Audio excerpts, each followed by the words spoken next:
Good morning. I gotta wait. Good morning. There you go. Good morning.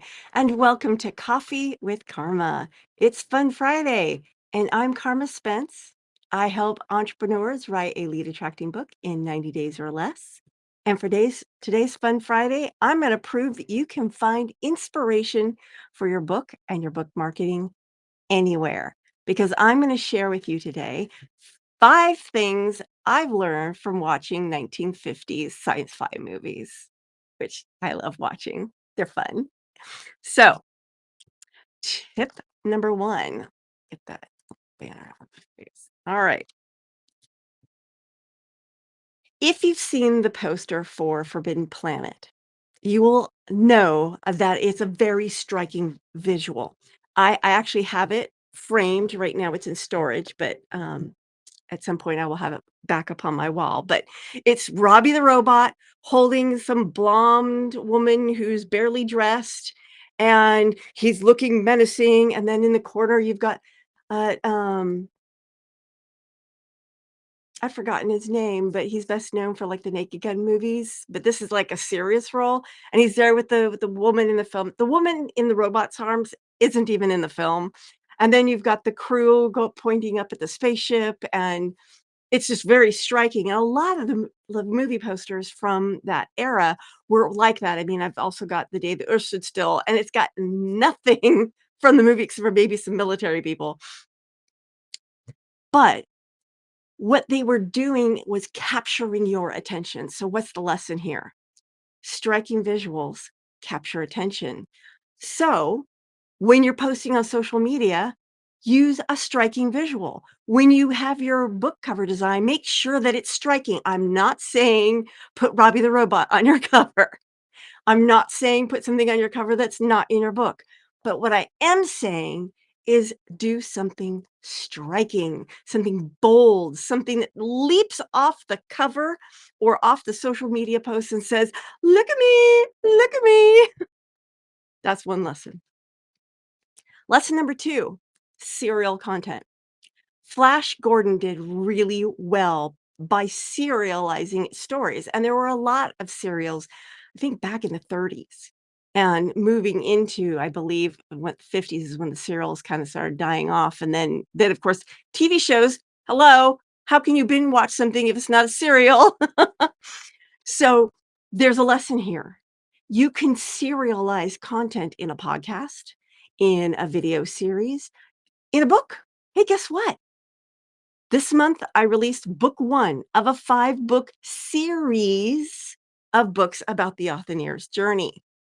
You can really leverage serializing your content to get people going, "What's next? What's next?" And you gotta end with that cliffhanger, which I talked about in a previous episode. Number 3, interactive events. Are you familiar with William Castle? He is the man behind I think it's The House on Haunted Hill?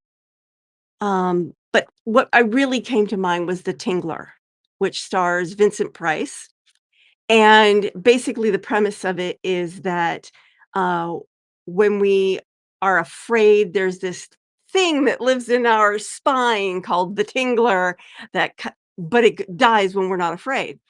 But in the movie, they were able to get it out of somebody's body, and then it starts, like, attacking people, and so what William Castle did is he put little buzzers underneath the seats of some seats inside of some of the theaters in which The Tingler was released, so people would be watching it, and at certain parts of it, they go, and he did all sorts of things, like, with the House on Haunted Hill.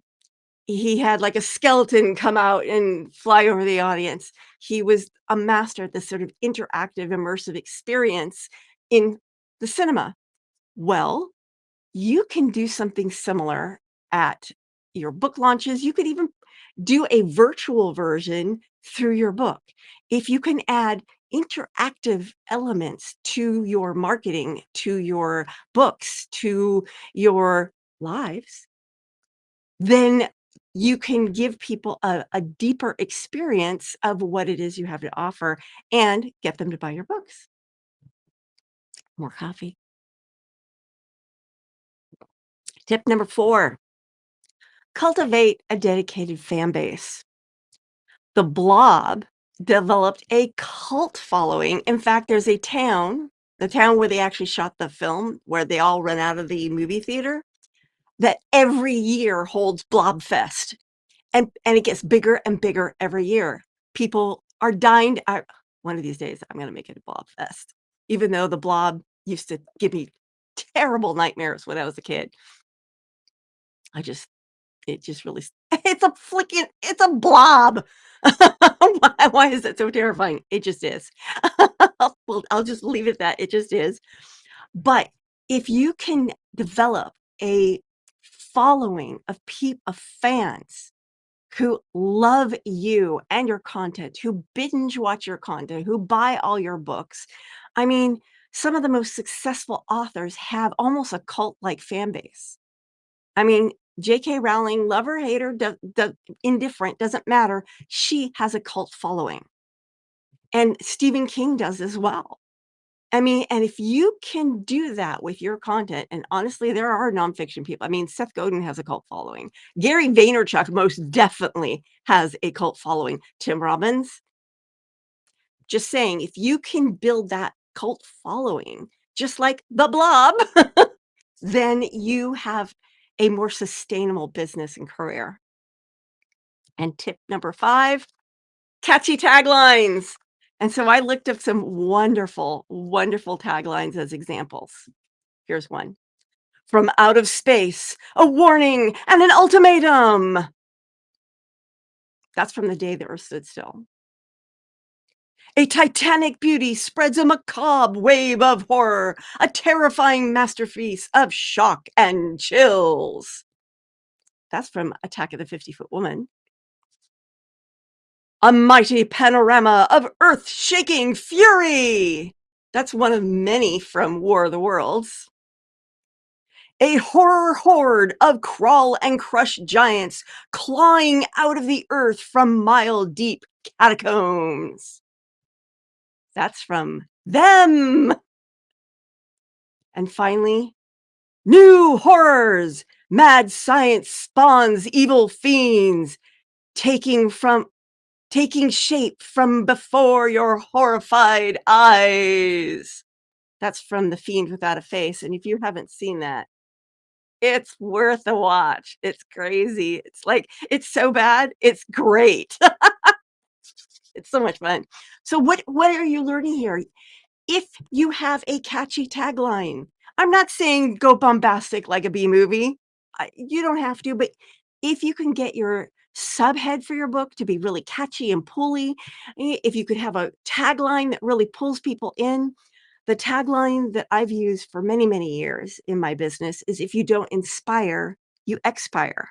And that actually came to me in a dream. Frankenstein's monster was walking up a darkened castle stairway, and he stops me and he goes, "If you don't inspire, you expire, right?" Because in the context of the dream, he wanted to go upstairs and strangle this girl that lived on my hall, because this was when I was living in the dorms. And I remember thinking, "Oh my gosh, this is so true of writing. If you don't inspire, if your work does not inspire some form of emotional reaction, it expires and you are forgotten." So I've used it as my tagline, and people seem to like it. So it must be catchy. So there you have striking visuals, serial content, interactive events, cultivate a dedicated fan base, and use a catchy tagline. So that is it for today's Fun Friday. I will see you on Monday. I hope you have a wonderful weekend. And if you've got an inspiration that you've gotten from a wacky source, I'd love to hear it. Drop it in the comments. Ciao for now.